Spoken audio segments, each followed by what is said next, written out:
Right in the heart of Europe, surrounded on all sides by the European Union, sits a country that has refused to join it: Switzerland. It shares borders with 4 EU member states. Nearly half of everything it exports goes to the EU. 70% of its imports come from the EU.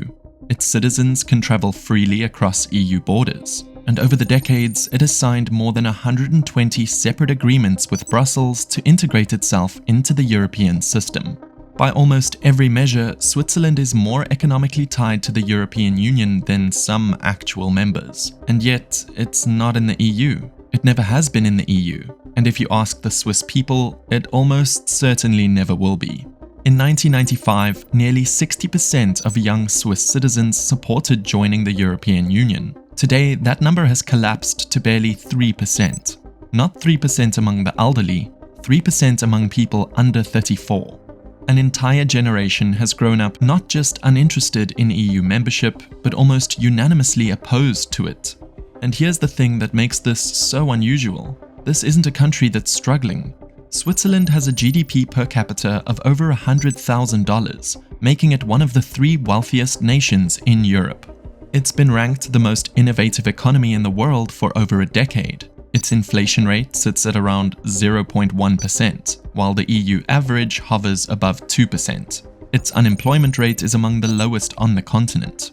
So the question isn't just why Switzerland hasn't joined the EU, it's how a country of fewer than 9 million people, completely surrounded by the world's largest trading bloc, has managed to outperform nearly every country inside it, while refusing to play by its rules.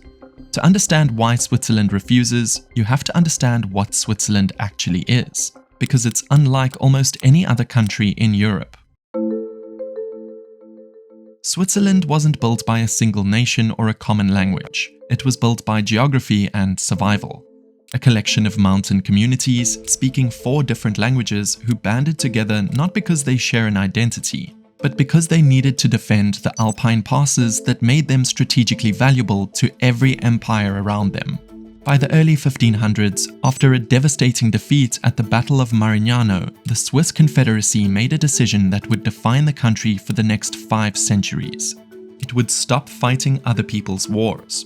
This was the beginning of Swiss neutrality. Not born from idealism, but from the hard lesson that a small multilingual confederation surrounded by great powers could only survive by refusing to take sides. 3 centuries later, in 1815, the great powers of Europe made it official. At the Congress of Vienna after the fall of Napoleon, Britain, Austria, Russia, Prussia, and France formally recognized Switzerland's perpetual neutrality. Not because they respected Swiss pacifism, but because they needed a buffer state at the crossroads of Europe. Neutrality suited everyone, and the Swiss took it seriously. They stayed out of both world wars. They didn't join the United Nations until 2002, and they built an entire political system around the idea that no outside authority should have power over Swiss decisions. This is where the second piece of the puzzle comes in. Switzerland doesn't just value neutrality, it runs on direct democracy, and not in a symbolic way. Swiss citizens vote on national issues roughly 4 times a year, deciding on an average of 15 federal questions annually. Whereas a European Union member like France only votes on 2 referendums in 10 years. Everything from tax policy to immigration law to whether Switzerland should buy new fighter jets. The people decide. This system means that any major political shift, like joining the European Union, doesn't just need support from politicians. It needs to survive a national vote. And the Swiss people have made their position on Europe very clear. By the early 1990s, the European project was gaining unstoppable momentum. The Berlin Wall had fallen, the Maastricht Treaty was about to create the European Union as we know it, and across the continent, countries were lining up to join. Switzerland was no exception. In 1992, the Swiss government signed the agreement to join the European Economic Area, a kind of waiting room for the EU's single market, and even submitted a formal application for full EU membership. The political establishment was overwhelmingly in favor. This was supposed to be Switzerland's moment to finally step inside the European tent. On December 6, 1992, the Swiss people voted. By a margin of just 23,100 votes, with a record turnout of nearly 79%, Switzerland rejected EEA membership. the slimmest of margins, but the consequences were enormous. The vote exposed a divide that the Swiss had a name for, the Rüstegraben, literally the rusty ditch, named after a potato dish eaten in German-speaking Switzerland, but not in the French-speaking West. Over 70% of French-speaking cantons voted yes. Nearly all of German-speaking cantons voted no. The country was split almost exactly down its linguistic fault line. The man who led the no campaign was Christoph Bloscher, a billionaire industrialist from Zurich and leader of the Swiss People's Party. His argument was simple and powerful. Joining the EEA meant accepting rules written in Brussels, enforced by foreign judges, over which the Swiss people would have no vote.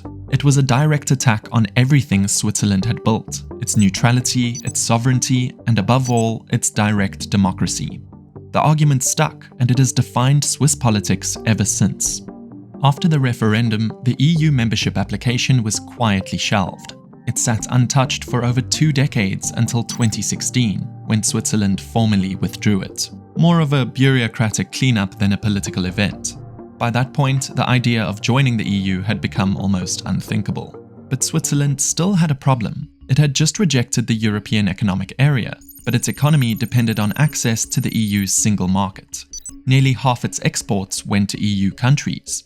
Its pharmaceutical giants, its precision engineering firms, its financial sector all needed seamless access to European markets. So Switzerland did something that no other country has managed to replicate. Instead of joining the club, it negotiated its own terms. Starting in the late 1990s, Switzerland and the EU signed 2 massive packages of bilateral agreements. The first, in 1999, covered free movement of people, technical trade barriers, public procurement, agriculture, air transport, and land transport. The second, in 2004, added cooperation on Schengen, taxation, fraud prevention, and more. Over time, this web of agreements grew to more than 120 separate deals, giving Switzerland access to large chunks of the single market, without having to accept EU membership, EU courts, or the full body of EU law. It was in many ways the best deal in Europe. Switzerland could trade freely, participate in research programs, and let its citizens travel without border checks, while keeping full control over its own laws, its own immigration policy, and its own economic regulations. And the results spoke for themselves. Switzerland became one of the wealthiest countries on Earth. Its pharmaceutical sector alone, anchored by Roche and Novartis in Basel, now accounts for over 40% of the country's exports and was responsible for 40% of its economic growth over the last decade. Add in its world-leading financial sector, its precision manufacturing, and companies like Nestlé, ABB, and Zurich Insurance, and you have an economy that punches absurdly above its weight for a country of fewer than 9 million people. The Swiss model seemed to prove something that frustrated Brussels to no end. You could thrive next to the EU, deeply integrated with it, without actually being a part of it. But here's where the story gets more complicated. Because the EU was never entirely comfortable with Switzerland's arrangement, and over the past decade, that discomfort has turned into open frustration. The problem from Brussels' perspective is straightforward. Switzerland gets many of the benefits of the single market without accepting the obligations that come with it. It doesn't pay into the EU budget the way members do. It doesn't automatically adopt new EU laws. And crucially, disputes between Switzerland and the EU aren't settled by EU courts. They're handled through joint committees, where Switzerland effectively has a veto. For years, the EU pushed for a solution, an institutional framework agreement that would require Switzerland to dynamically adopt new EU single market laws and accept a role for the European Court of Justice in settling disputes. Switzerland negotiated this for 7 years. Then, in May 2021, Switzerland walked away from the table. The Swiss government unilaterally ended negotiations, citing concerns over sovereignty, wage protection, and the role of foreign judges, the same arguments that had won the 1992 referendum. The EU responded. Switzerland was excluded from Horizon Europe, the EU's flagship research program worth nearly 100 billion euros. For a country that ranked first in the world on Global Innovation Index, this was a serious blow. Swiss universities and research institutions suddenly found themselves locked out of collaborations they had been part of for decades. This exclusion sent a clear message. The bilateral model had its limits, and the EU was willing to enforce them. After nearly 3 years of tension, something shifted. In March 2024, negotiations resumed, and in December 2024, after over 200 negotiating sessions, Switzerland and the EU reached a new deal. The package updates 5 existing agreements and adds 3 new ones covering electricity, health, and food safety. Switzerland agreed to make financial contributions to the EU, starting at around 130 million francs per year and rising to 350 million by 2030. And crucially, Switzerland regained access to Horizon Europe, retroactive to the start of 2025. But the deal also included something that makes many Swiss uncomfortable: provisions for Switzerland to more closely align with certain EU laws over time, and a dispute resolution mechanism that gives a greater role to the European Court of Justice than ever before. The Swiss government has approved the package and opened a public consultation process. Parliament is expected to debate and vote on it in 2026. And after that, almost inevitably, comes a national referendum, likely around 2028. The Swiss People's Party, now the largest party in parliament, has already declared its opposition.